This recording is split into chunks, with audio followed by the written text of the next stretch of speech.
राजावादीहरूद्वारा आगामी जेठ 15 गतेदेखि अनिश्चितकालीन जनआन्दोलन घोषणा गरेका छन्।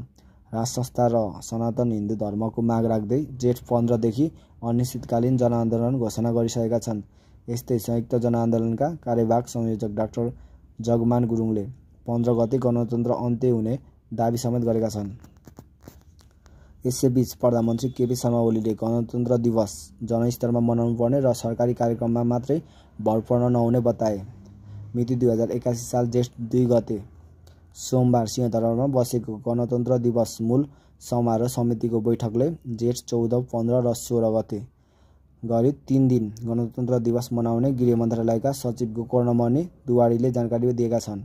उनका अनुसार गणतन्त्र दिवस 2082 भव्यताका साथ मनाउन प्रधानमन्त्री केपी शर्मा ओलीका अध्यक्षमा मूल समारोह समिति गठन गरिएको छ।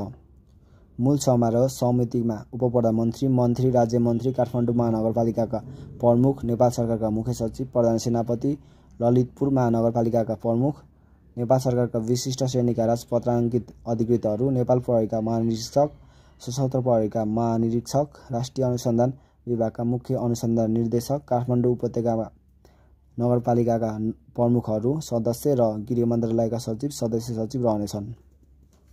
बैठकले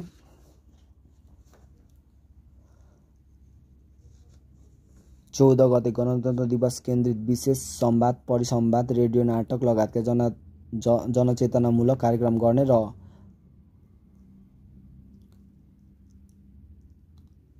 15 गते बैठकले जेठ 15 गतेको उक्त दिवसको लागि यही जेठ 14, 15 र 16 गते हरेक दिन साँझ सबै सार्वजनिक निकायमा दीप प्रज्वलन सहित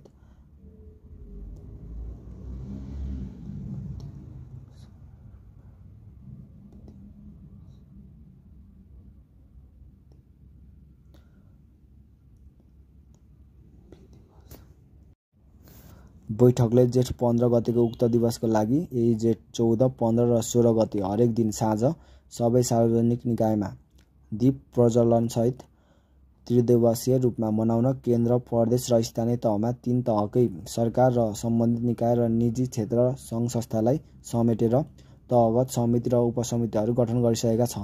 यस्तै विदेशस्थित नेपाली राजदूतावास, कूटनीतिक नियोग तथा वाणिज्य दूतावासमा पनि कार्यक्रम तय गरिएको छ।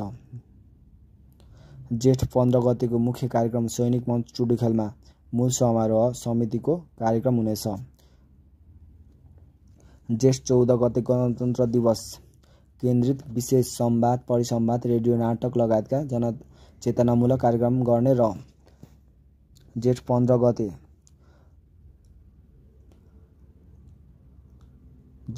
गतेको मुख्य कार्यक्रम सैनिक मञ्च टुडुखेलमा मूल समारोह समितिको कार्यक्रम हुनेछ। जेठ 15 गते सैनिक मञ्च टुडुखेलमा नेपाली सेनाले बिगुल सङ्गीत, रिप भ्याली बजाउने, तोप र बन्दुकले बढाइ गर्ने कार्यक्रम छ। मूल समारोह समितिका कार्यक्रम सैनिक मञ्च टुडुखेलमा गर्ने कार्यक्रम छ।